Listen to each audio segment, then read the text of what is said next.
Bonjour Emmanuel Kemdem.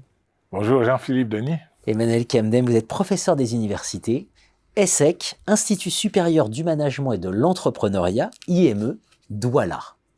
On va parler ensemble de l'Afrique en transformation. C'est l'ouvrage que j'ai sous les yeux, Enjeux et défis du management durable en contexte au pluriel de crise. Emmanuel Kemdem, ceux qui suivent fidèlement cette émission se souviennent peut-être que je vous avais reçu à distance, en pleine crise sanitaire, c'était au moment où on basculait dans la visio, pour savoir comment l'Afrique vivait le confinement mondial. Voilà. Cet ouvrage, il nous parle un peu de ça, il nous parle de résilience. Et il y a des leçons africaines de résilience à tirer. C'est une des parties de votre ouvrage. Ces crises et cette résilience. Alors expliquez-nous un peu quelles leçons nous apporte l'Afrique. Exactement, cet ouvrage fait écho à la première émission qu'on a faite en plein Covid-19 en 2020. On avait évoqué la situation de la crise en Afrique. Au début de la crise, les pronostics étaient très négatifs, notamment ceux de l'Organisation mondiale de la santé qui annonçait une catastrophe jamais vue en Afrique. Et à la fin, on s'est rendu compte d'une chose, c'est que l'Afrique a été le continent le moins impacté par la crise. Évidemment, il y a des facteurs explicatifs à cela, notamment la jeunesse de la population africaine. Mais au-delà de ce phénomène jeunesse, il y a quand même eu cette capacité des Africains, des acteurs africains, à résister à la crise. Et c'est cela qui donne du sens à cet ouvrage, c'est-à-dire comment s'opèrent ces transformations que l'on observe sur le continent africain depuis quelques années.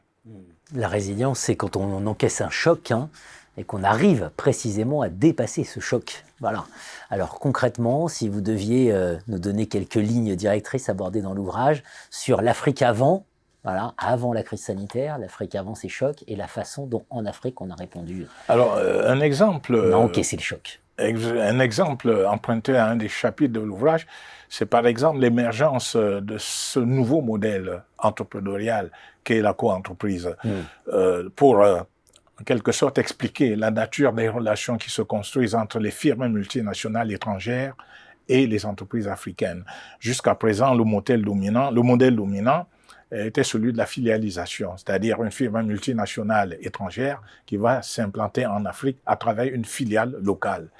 L'une des leçons de la crise est l'émergence d'un nouveau modèle, celui de la co-entreprise, une forme de joint venture, en ce sens que la firme multinationale étrangère est une entreprise, elle va entrer en relation d'affaires avec une entreprise locale africaine. Chacune de ces entreprises va garder son statut originel et les deux vont élaborer et mettre en œuvre un plan, un programme de partenariat gagnant-gagnant. Ça, c'est un message qui est très très fort dans l'ouvrage. C'est l'Afrique veut désormais être considérée comme un partenaire de plein exercice. Voilà. Absolument, un partenaire en affaires et non pas un sous-partenaire à qui on donne des leçons, à qui on demande de faire ce qu'on a envie de faire. L'Afrique devrait désormais être considérée comme un véritable partenaire qui non seulement reçoit, mais qui aussi est susceptible d'apporter.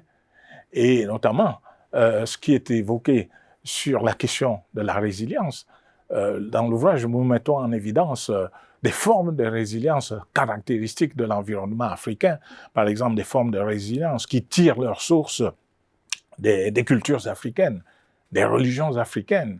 On a vu par exemple au Maroc, un des chapitres qui traite de cette question, montrer que l'une des sources de résilience qui a caractérisé les entreprises marocaines pendant la crise pandémique a été la référence constante à la religion.